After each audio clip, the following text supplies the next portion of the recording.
What is up, good people? Jungle Inc. here. Hope you're doing well. Today we're going to talk about a possible pivot by Ripple. And long term, could be a pretty good one. But I want you to think about this as we go through this scenario. If it happens, say Q4 this year, it's announced, this pivot away. If the market doesn't dig it, even if it's great long term, are you willing to miss another bull run? So I think you have to, if 2020 taught us anything, you have to examine all possibilities and you have to have a plan and you got to be ready.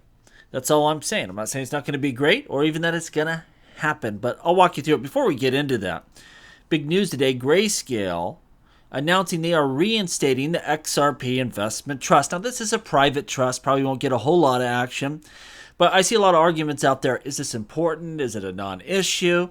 And I think it is important for this reason. It just shows that, traditional players within finance are looking at that ruling we saw, and they're comfortable working with XRP again. Not just the Coinbases and the Krakens of the world, but people like Grayscale that, previously had suspended their products involving XRP. This is a return to normalcy. Now, of course, long term, sometimes these things are converted into spot ETFs. We saw that happen with the Bitcoin, trust, of course. But I think that's what's most important here. It's a return to normalcy, showing that, the overall market sees things the way we do. That XRP is compliant. It's legal to trade in the U.S. And I think that's a bigger indicator of anything else. I know the price popped up a little bit. Everyone was celebrating. It's a few cents. Big deal. But long term, I think it gives you an indicator of where we're headed. Now, on the flip side of that, you had eToro. They settled with the SEC, paid a $1.5 million fine, almost nothing, but their agreement was awful. When it comes to the United States, they are only going to allow Bitcoin, Ethereum, and Bitcoin Cash to trade with U.S. customers on the U.S. market. What are we saying? That every other token is a security? That it's ambiguous? That's not acceptable.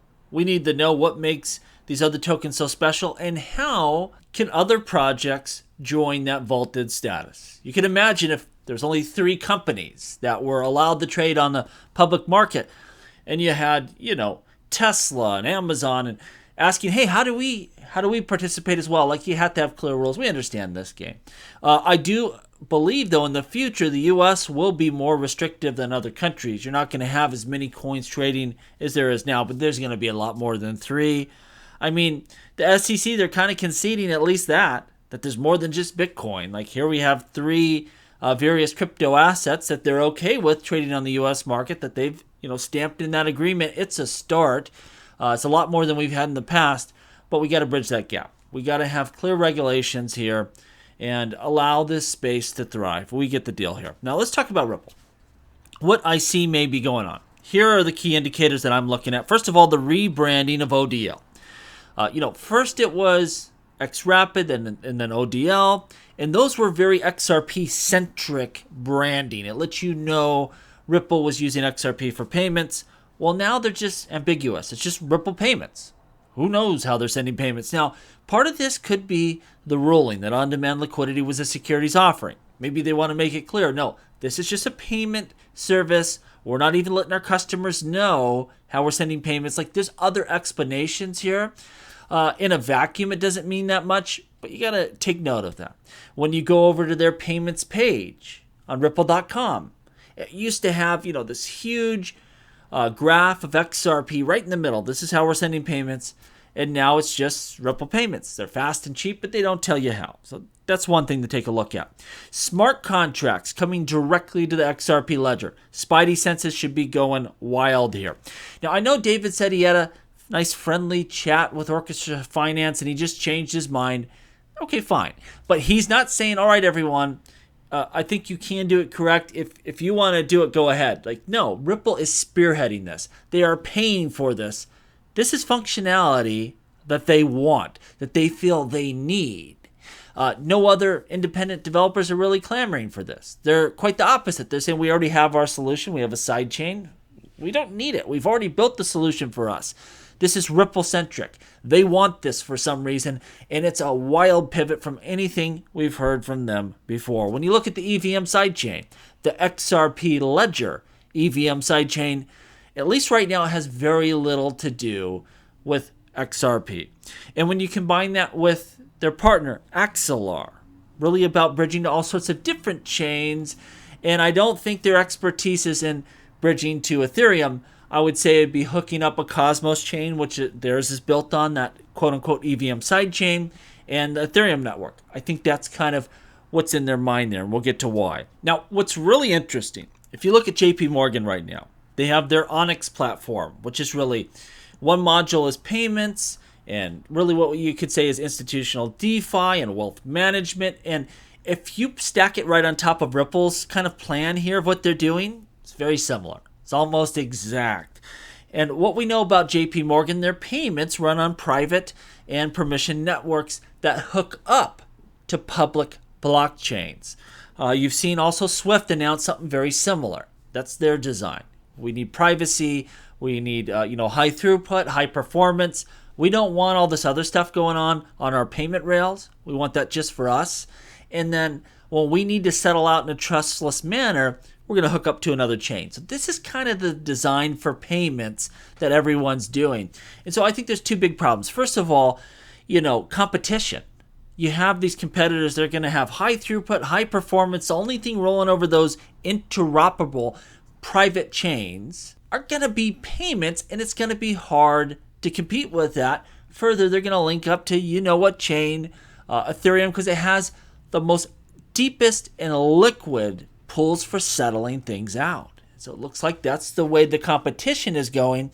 And unlike on-demand liquidity, where they're trying to build that liquidity, they're trying to get the ability to settle out in a really low-cost manner. We can't do that yet. Can they let JP Morgan, can they let Swift run away with this? I think no. They're going to have to pivot over to a very similar model, and they'll feed off all the liquidity that's already on the Ethereum blockchain, and they'll feed off JP Morgan's liquidity and Swift's liquidity, and they're going to have to do this to stay neck and neck with them. Otherwise, it's going to be a problem, and they're not going to be a leader in this space any longer. They're going to be far behind.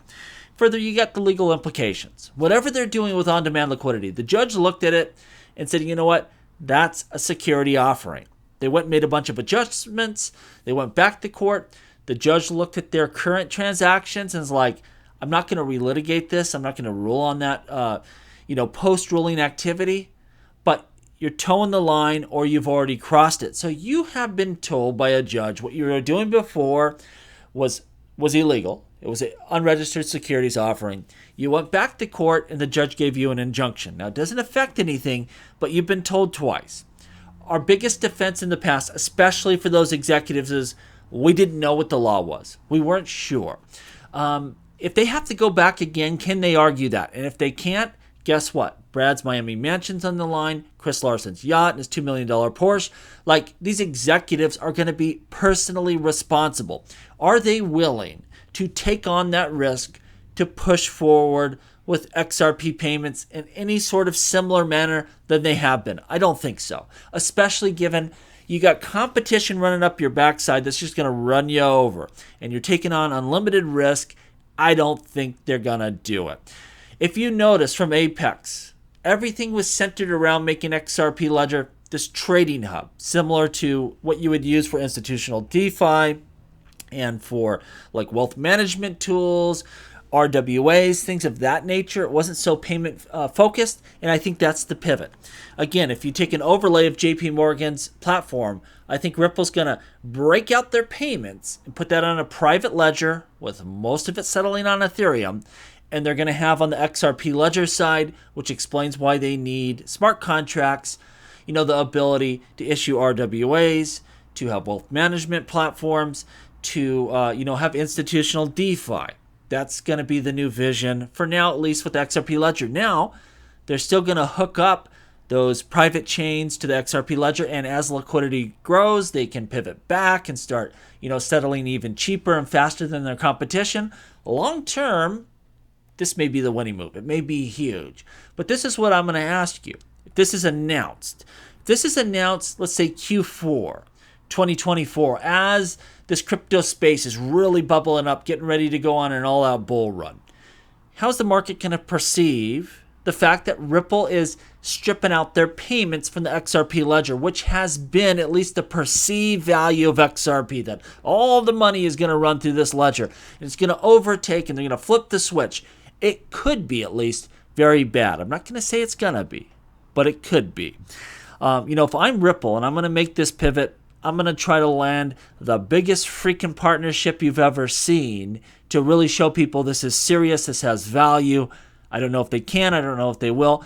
But what I'm telling you is prepare now. Just in case they announce some nonsense that people don't like, do not sit in this asset and get clubbed over the head at the most unopportune time again. Be ready. Start thinking, you know what, I'm going to move 20% of my XRP to this and 40% to that. Like, be ready to rock and roll real quick, like, just in case. Again, this could be epically great or it could be absolutely hideous. I'm incredibly long right now on XRP, and I'm hoping we're going to knock it out the park. There's a lot to be excited about. The first bull run with US liquidity, but you got to be realistic here. You got to understand that Ripple may have their hands, tied, and they may not have an option. They may not want to, but they might have to make a pivot, and if they don't pull it out right, it could cause a big, big disruption in the value of XRP if people don't like what they're hearing. And they might ultimately be proven to be correct, but you may miss another bull run. I don't think that's acceptable for anyone out there. Again, I'm not selling XRP, but I'm watching closely to what comes out on that news wire. And, I don't like making a video like this talking about what could be bad, But I'm a small channel. I'm not going to disrupt the price of XRP, but it's my duty to talk to my audience and say, you know what, this is at least a possibility. It could happen. And if it does, be ready to rock and roll. You paid the ultimate price once. You owe people nothing. You are owed a medal of honor. And I want to be clear, if there is a pivot, you're going to have to evaluate it really quick because it might not be bad. I'm not saying it's absolutely going to be bad, but I think something in the works here. I'm not buying this golly shucks. I had a friendly little conversation and now we have smart contracts. Like, something's going on. And I think if you look over to what JP Morgan's doing, that'll give you a good clue. I'll put some links down below. I have some Twitter threads up about these issues. You can look through the information I've posted. And again, that's the way I see things going. Now, if it's not announced, if they don't say anything, no one really knows the difference, it probably doesn't make any difference at all. And it's off to the races, big bull run. But you just don't know. Prepare for it. Think about it. Be ready to act in case you need to. Who knows? Let me know what you think down below. As always, please like, please subscribe. The revolution will be televised right here on Jungle Link.